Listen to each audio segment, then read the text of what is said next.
Thomas Angelo writes, "Hello, Movie Talk crew. Love the show. My question is, after all the records Star Wars broke, do you think every big blockbuster will be unfairly compared to Star Wars numbers? Thanks." Yeah, this is really an unfortunate thing amongst the film fan community.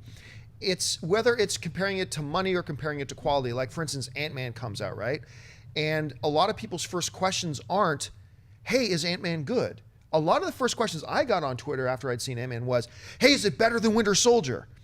Like, everybody wants to, is it bigger or better than the thing before? It's like, why is that the issue? Why is that the standard? Why not just ask how good the movie is on its own? So like Batman v Superman comes out. I got into a little bit of a Twitter scuffle with a celebrity friend of mine on Twitter who was like, you know, now there's just no excuse for Batman v Superman not to make $300 million on opening weekend. And I was like, what are you talking about?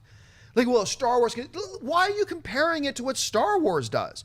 That is not, at the end of the day, when you're counting all the money in your bank account, it's not like you go, oh, it didn't make as much money as that movie? Oh, we take away $100 million then. It's irrelevant.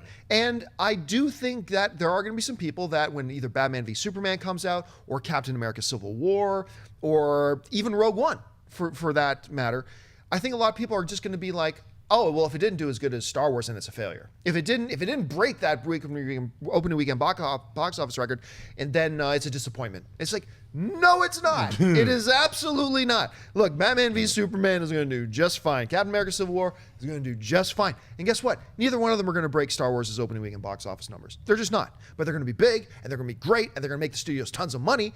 And then the question should be, are they good? And then when it is good, when we see Batman vs. Superman and it's good, let's not go, yeah, but was this as good as The Dark Knight? Well, who cares if it's as good as Dark Knight? Is it good? Let's just judge the movies on their own merits. Let's judge if you want to look at how they do financially and business-wise and how well that audiences respond to it, then let's judge them on their own merits and not what a previous movie did. Anyway, Schnepp, how do you see all this? How would you figure this out? Well, we all know that a movie is based on how much money it makes. That's how you can tell the quality of the film is like by how much money it makes. If it makes $1 billion, obviously, it's one of the greatest films of all time and can't begin to compare to something that only made $100 million. We all know that to be fact. But getting back to the real world of functioning brains, let's talk about doesn't matter how much a movie makes. It depends really on if you like that kind of a film, if you go and see the film and you enjoyed it. That's really what a movie's about. It's like the quality level. When you have critics and you put them all together, you can judge by Rotten Tomatoes. Oh, the movie got a 67% fresh critic rating, but the audience has all said, 92% of the audiences. So it might be somewhere in the middle. It depends on who you are and what you like. So some people hate Star Wars but love superhero films. It's very rare. But some people love Star Wars and don't like superhero films. It's the opposite. It's like it doesn't matter. It's like how much money a movie makes. I heard the same thing with Ant-Man. It was like, oh, it didn't make as much. It must not be as good. I mean, it's ridiculous that this comparison every week. I mean, we do it because it's like, it's just the business. That's what we're talking about. Like why a movie made this much this opening weekend. It's part of the business. It has nothing to do with the ranking of how good a film is. So I mean, in our utopian community right now, and it's great to say you can't compare art, that everything should stand on its own merit, but it's a competitive society out there, and so naturally when you're given one number to look at and you stack it up next to another number, particularly with movies that are huge, it's like, yeah, we're going to compare them. It might be unfair. I think it's less unfair to compare Batman v Superman to something like Civil War, which is a movie. Those are two movies that have a crap ton of superheroes in them, and they're fighting each other. That's something that you can make a pretty fair comparison to. But even that, there's going to be things where it's like, well, we only got Man of Steel, whereas we have all these other Marvel movies that have given Civil War a head start. But, Batman fighting Superman sounds more intriguing than Civil War. But it doesn't matter. It's going to do a lot of money opening weekend, and I don't think it's going to break Star Wars' record. And everybody has to remember, if you want to compare the numbers, that's fine. Star Wars was something that nobody knew could ever happen again. And when it did, everything was right. The stars aligned perfectly to let that movie come out and be the box office champ, at least for opening weekend, and a number of other records. So Batman v Superman isn't going to have that luxury, doesn't have the time to build up to all that stuff. It's going to have great hype. It's going to have a lot of build up. You're just not going to have enough to be able to break an all-time record that might stand even through other Star Wars movies coming out. I don't know that Rogue One is going to touch it. I don't know that Episode 8 is going to touch the box office weekend record that Star Wars has already set. I don't know if it can happen. And a lot of people will ask me sometimes, they'll say, hey, John, you say that the box office is not an indicator of whether a movie's good or not, then why do you even talk about box office? Why is box office important to you? The box office is still important because what it tells us is it tells us what was the audience interested in? What were moviegoers interested in? And then if a movie does well or doesn't do well, then we can sit back and we analyze, okay, then let's look at the marketing campaign. Like, then what worked with that marketing campaign? Did it not work? What trends was it capitalizing on that the audiences are looking for? What are the things that the audiences responded to either in the marketing or in the concept or in the actors who were in it? I believe the box office numbers are very important. They tell us a lot, and there's a lot there to discuss and figure out about the movie business.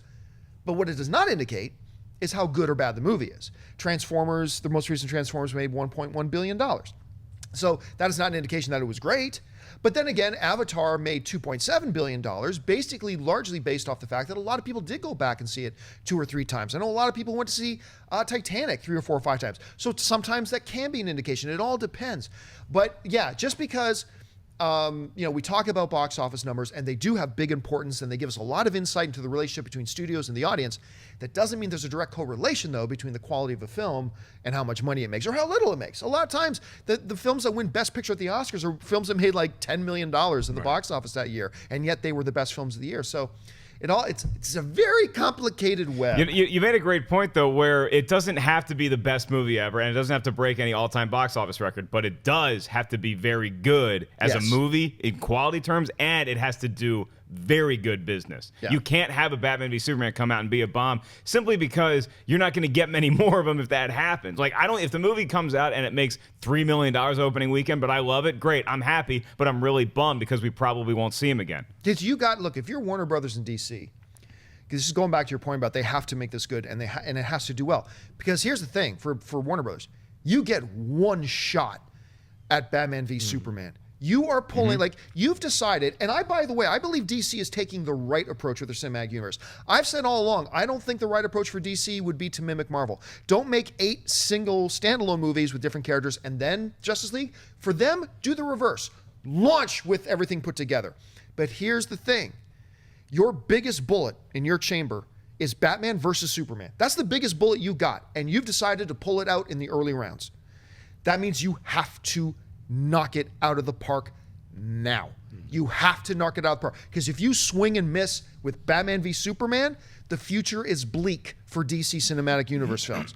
But if you knock it out of the park, suddenly a Wonder Woman standalone movie looks all the more promising. An Aquaman standalone movie looks all the more promising because you made that strategy, come out swinging with Batman versus Superman, and you crushed it, then you're going to kill. You're going to absolutely kill. Gotta crush it. Yep. Hey guys, if you like this clip, click here to watch the entire episode. Also, make sure you subscribe to our YouTube channel because it'll help you stay up to date with all the stuff we've got going on here at Collider.